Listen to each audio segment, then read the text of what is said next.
This is the Plagmanrules Podcast. All right, hello everybody, and it is Friday, August 25th, and just at full disclosure here, I'm actually recording this on Thursday, kind of trying this out here because I know next week I'm going to be busy over the Labor Day weekend, so I'm going to go ahead and record that show on Thursday as well. So with today's show, what we're doing is pretty much, this is all going to be about relatively the same topic, and it's kind of become the biggest news story of the week and one of the biggest news stories of the summer, too. And it's this big question of what is happening right now over at Warner Brothers with their DC Cinematic Universe. I was debating titling this episode, is this Warner Brothers abandoning the DCEU, or is the DCEU about to die? I was going to title it something like that. But, nah, I feel that's almost too headline-y and a little too grabby, trying to do that, because I haven't made up my mind yet on whether or not this is, what this is and what this is all alluding to. So basically we're going to look at three different stories that have come out here in the last 48 hours or so, respectively. And that's as of Thursday. It'll be the last 72 hours once this is up on Friday. But here's the big question. Is all this pointing to the abandoning of what was going to happen with the DCEU? And we'll do a little bit of a history as far back as I can remember. I'm not going to pull up specific sources or anything to make sure, but just, take my word for this. If I get anything totally wrong, be free to comment and let me know what I got wrong. And seriously, that gives me something to do. So if you want to yell at me for getting something a little wrong, then let me know, because I don't want to try and dodge anybody here and put it a certain way and try to make you think a certain way. So with all that out of the way, let's get into what happened this week in movie news with everything that's happening now with DC and Warner Brothers. Okay, so the first story, this broke, I believe on Tuesday. It might have been Wednesday. I can't remember now. Everything's starting to blend together, but I think it was Tuesday. And it's this big story. A lot of moving parts here, so I'll tackle this one at a time here. So the story is that they are developing. That doesn't mean that the script's done, doesn't mean that they're ready to film tomorrow. No, they're developing an origin story about the Joker, and Martin Scorsese is on board to produce, Todd Phillips is on board to direct, and it's not going to be part of the DC Cinematic Universe. Okay, so once again, let's tackle this one at a time here. Okay, so first of all, Martin Scorsese. I mean, the guy doesn't need any introduction or anything. Everybody knows who Scorsese is. This would be the first time, to my knowledge, that he's ever done anything in the comic book movie realm, and he's worked with Warner Brothers before, there's no question there. But my big question is, okay, so if Scorsese's on board here, that doesn't mean that he's going to direct this, because as we see here, there's another director on board as far as what they're shooting for. Again, this is in the development stage at this point. But Scorsese would be in the producing role. That doesn't mean that it's going to be the next Mean Streets or anything. I know there's a couple of articles that have said that it's going to be a Joker movie akin to Mean Street and akin to Raging Bull and a few of those other, like Taxi Driver, a few of those other mid to late 70s to early 80s Scorsese picks. King of Comedy was another one that was mentioned as well.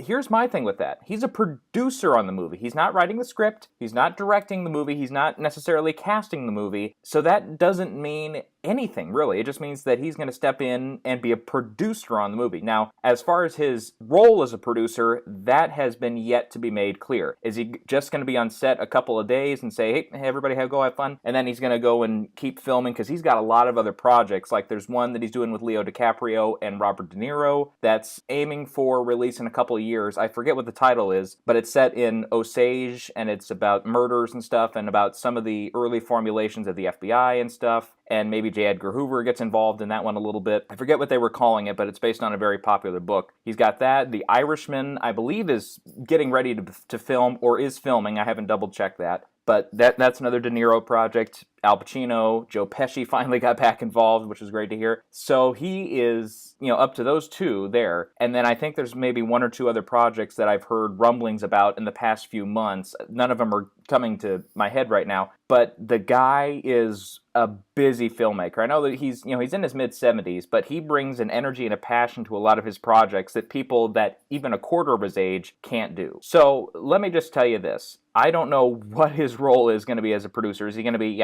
on set for 2 days, or is he going to be on set every day? Or is he only going to be behind the scenes and he doesn't even come on set? Or is he going to be around for the promotional material as well as being on set every day? We don't know at this point. So with that doesn't automatically make me say, well, then this is going to be the best comic book movie of all time. No, we can't jump to conclusions in that way just because Scorsese's on board in a producerial role. If he was directing and had a hand in the script and was producing, then maybe we can start to say, okay, we've got a really, really good opportunity here to create something fresh and original and something that's probably never been done in comic books adaptations before. So, that's that. Next up with Todd Phillips. Now, The Hangover, the first one, of course, everybody loves. I despised the second and third one. Just couldn't even get through the third one all the way. But I'll tell you what, the last one he did, War Dogs, I thought was really underappreciated. Now, I didn't think it was a classic by any means, but probably one of Jonah Hill's better performances in recent years. And a really entertaining story as well. You know, that's, for me, I think, a really interesting fit, number one, for this project, because if Scorsese is producing, that's kind of weird to pair them together. Again, that's an odd pairing, so we'll see what happens there. But I like him as a director. Most of the time he hits it more than he misses. Due Date was another one he made that I didn't care for, but his hits have been strong. I'll put it this way, his name kind of being pulled out of the hat of many possible directors. His was one that made me say, okay, so they're going to go for this kind of route to where Phillips can do some of those really great comedy moments, whether that's physical comedy or just with, getting the camera set up straight and making sure that the editor's on point for all that's happening in, say, like the Hangover movies and stuff. But he can also there's a couple moments in Due Date, which I know, sure, that movie is pretty much a ripoff of Planes, Trains, and Automobiles, but it kind of gets some of those more dramatic moments, in a spot to where if the movie works for you, the drama moments would work as well. So that's something to where the drama of the Joker character can be something that's not going to be totally overlooked here. We're not just going for a Joker movie that's going to be all about him being a funny man, and then every once in a while,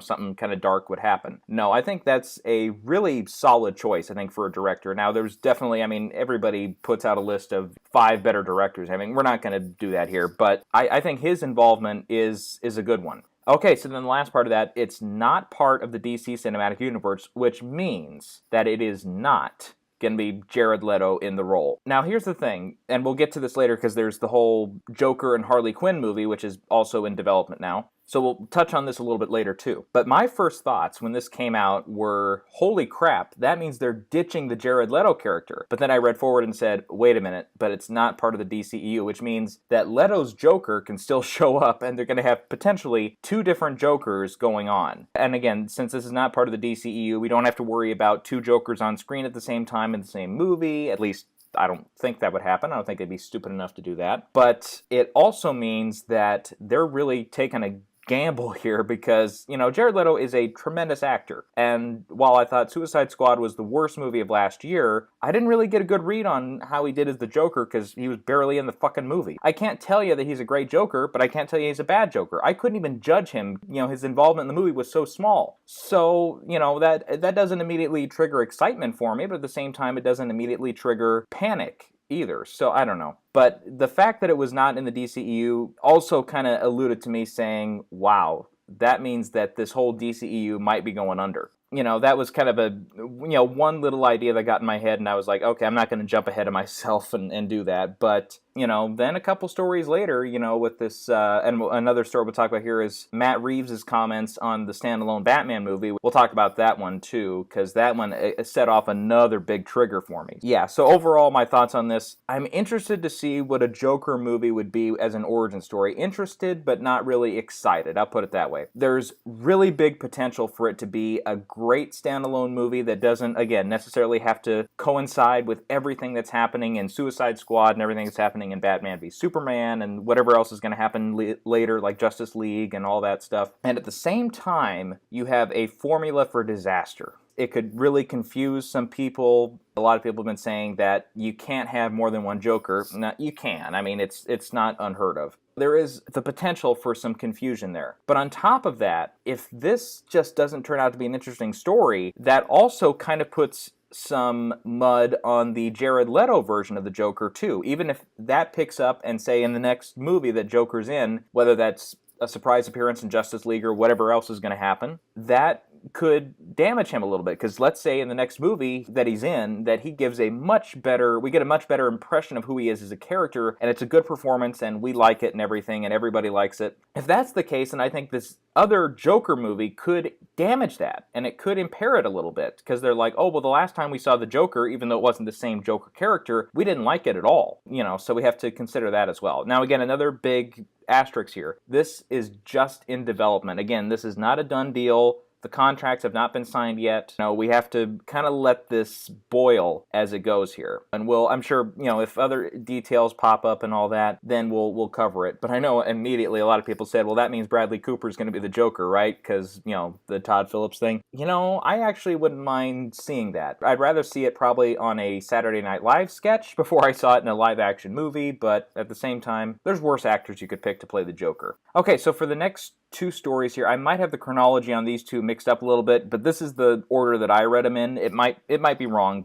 just so you know. So the first story I read after that was this whole thing about Matt Reeves and the Batman, because he kind of said, I guess back in July, and it was kind of buried since then, but that back then he said that this standalone Batman movie, which he is now working on, and that Ben Affleck currently is still attached to star in, we might hear some news about that actually probably in the next couple weeks if it's going to be anything else. But he basically said that this movie is pretty much in his own words, and I don't have the exact thing in front of me here. I can't give you a direct quote here, but he basically said that this extended universe is not going to be a part of the Batman. It's going to be its standalone movie and all that. So the first thing I thought of with these comments actually had nothing to do with Matt Reeves or the Batman movie. It's actually with Ben Affleck. Because first of all, we had this whole story break about Ben Affleck not being the director. And then he kind of came back and said, no, I am directing. And then within a few days, he was out. That was toward the beginning of February. And then a few months ago now, probably closer to 2 months ago, it was announced that his script was pretty much thrown out entirely. And then right before Comic-Con, like the day before Comic-Con started, there was this kind of story that started circulating that said that Warner Brothers is planning on Ben Affleck being tossed out and he'll exit the DCEU and he won't be Batman anymore after Justice League. So that was, and I think I commented on that on the post-Comic-Con episode of the podcast. You can actually go back to that. So then a couple days later, when Ben Affleck actually came to the panel and stuff for Justice League at Comic-Con, he said, no, for the foreseeable future, I'm going to be Batman. And then not but 2 weeks ago or so, we get this whole thing where his brother, Casey Affleck, who's a very well-respected actor himself, kind of said, nah, I don't think he's going to do it. I didn't comment on that because I wasn't for sure about that myself, but immediately that's what I thought of, that last part with Casey kind of saying that, when this broke about the Batman not being a part of the DCEU. Because that means that everything's starting to line up now. Because that means that if Ben Affleck is not going to be the Batman in this standalone movie, that gives them their biggest excuse yet to put it outside of the DCEU. Not to say they were looking for an excuse, but that would have made every sense in the book. Because that means, first of all, you'd taken him off as a director, then you took off his script, now you kind of get rid of the actor too. Because if it's a standalone movie outside of the DCEU, that's when we really get confusing with that if you still have Ben Affleck as Batman, because that doesn't really make any sense. So that means they would have to recast again, and they would fill in, what would it be, the 50th actor to play Batman. I'm kind of exaggerating there, but it almost feels right. Then we get kind of some confirmation here, actually just a few hours ago, and for all I know, by the time this goes up on Friday, we'll have a new story which defunks all of this, but he's saying that no, it is part of the DCEU. He just meant, when he meant standalone, that it's not going to be a movie where Wonder Woman shows up 25 minutes in, and then another half hour later Superman comes in for a scene or two.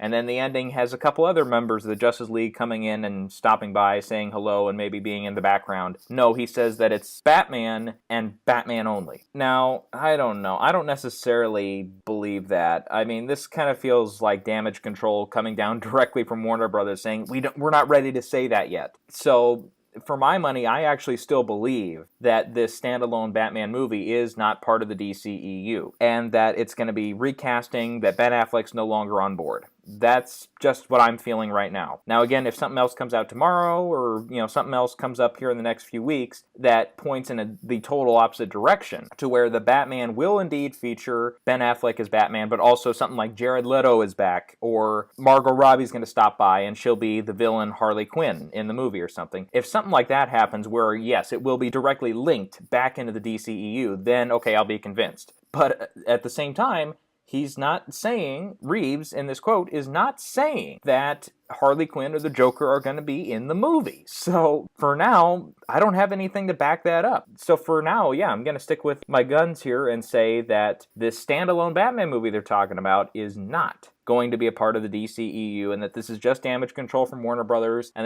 they're going to come back here in a couple months once Justice League is out and once all the smoke is cleared a little bit, and they'll say, yep, that was the final time that Affleck was Batman. Glad you enjoyed it while it did, but we're going to recast, and this new one is going to be outside the DCEU. Or there's a third option that Affleck is out, they're going to recast, then they'll announce that Jared Leto, Margot Robbie, and maybe a few others will have a part in the movie or something that, again, links it directly back in the DCEU, and it just so happens that this new Batman is being recast or something. Okay, so now the last story here that's come out the most recently here, to my knowledge at least, is this whole thing with a movie that's about Joker and Harley Quinn. And this is coming from The Hollywood Reporter, so it's a pretty reputable source and everything. But they say that the pair that directed Crazy Stupid Love, Focus, and Whiskey Tango Foxtrot are going to be directing this one. It doesn't have a title yet, but it's going to be about Joker and Harley Quinn. Now, first of all, that's Glenn Ficarra and John Requa, I believe is how you pronounce his name, are the directors, by the way, just so we have that. But Crazy Stupid Love is again, kind of like War Dogs. Even though Crazy Stupid Love did get a lot of critics' love and stuff, I thought it was underrated. I thought it was really an underappreciated movie. Yeah, again, it made money, everybody liked it, but I thought it was probably one of the best romantic comedies we'd gotten in a long time. And I think it will stand out as maybe one of the 5 or 10 best romantic comedies of this decade. I think it's that good. I haven't seen the other two, but those two on board, that might make up for the fact that I kind of hate the idea of Joker and Harley Quinn if it's going to be Jared Leto and Margot Robbie, because seriously, their scenes together in Suicide Squad didn't do anything for me. And I mentioned it before with Jared Leto, he wasn't in the movie enough for me to get a real sense of who he was as a Joker and whether or not he was giving a good or bad performance. Now with Margot Robbie, on the other hand, and I'm not a huge Batman enthusiast, so I haven't seen every last animated film or every last animated adaptation or every last comic book, but my impression of what Margot Robbie was doing on screen as Harley Quinn is that she was doing an impersonation of the Harley Quinn character. Now I get, obviously that they're doing an adaptation and everything, but it just felt like, especially with the voice and everything, that she was just imitating the voice actress who had done it before in the animated shows and stuff, and it didn't leave a big impression on me. And that's just my feelings. So for that, it's like, I don't know. It could be a big turnaround, and maybe they do have a story in mind or something, or an adaptation of a comics run or something that those two are in that is really dynamic and really works on screen and will really get me involved. And those two directors are a big step forward in that. If they'd gotten, say, an unknown director that I hadn't seen his or her work yet, or was a director that I didn't care for their work, then I would say, oh, pshaw to this whole idea, and I'm not going to see it. Yeah, so, and that's another thing too, that kind of got me to this stage to where, okay, so we had those first two stories that suggested to me that Warner Brothers is completely abandoning this DCEU stuff, even though we've gotten news lately about Flashpoint, how Wonder Woman's going to be in that and stuff, and it's going to be potentially a reset button for stuff that didn't turn out. Then we get this whole thing with the standalone Joker and a standalone Batman outside of the DCEU. That meant to me that they're preparing for the possibility of Justice League not being a good movie or not being well received or whatever, and that there's a way they can get around it to where they can continue to crank movies out that are about DC characters and not have the stench of this DCEU surrounding it. That's where I kind of was talking about earlier, where I was fully prepared to title this podcast episode like that, because that was enough evidence for me to say they're not ready to continue the DCEU. Plus there was the evidence that, several months ago, not right after, but within a few weeks of the release of Wonder Woman, they talked about, and they said, in several areas, that they are not going to talk about the DCEU's future until they get to the release of Justice League. They're not going to talk about what's in the can. They're not going to talk about what's getting ready to film. They're not going to talk about other projects that are potentially going to be on the way and stuff that are in development and all that. And that has turned out to be completely fucking false. I mean, first of all, right out of Comic-Con, we got the news about the next movie that's going to shoot is going to be Shazam. Then we get this stuff with a few announcements here and there about the standalone Batman movie. And now we get this stuff with the standalone Joker movie, more news about the Batman, and more news on a potential spin-off movie with just Joker and Harley Quinn. Okay, guys, yeah, you've got to figure out who the hell is running your marketing campaign and your news campaign here, because we've got a total clusterfuck here, okay? I don't know how else to put it. It's a clusterfuck. It feels like three people with three different personalities, or one person with multiple personalities, running around telling one person this 1 minute and then telling everybody else this the next minute. It just makes my head spin.